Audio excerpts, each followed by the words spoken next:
this is yellow moong dal, and the green one, that is green moong dal.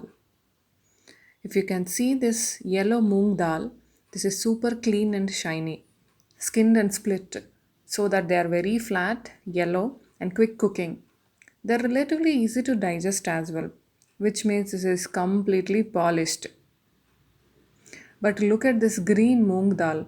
It has a layer or a skin which is more nutritious than the yellow moong dal, which contains a considerable amount of nutrients and high in fiber. So, in between these two moong dals, yellow moong dal shouldn't be the best choice. Green moong dal will be the right option for your baby, especially during constipation.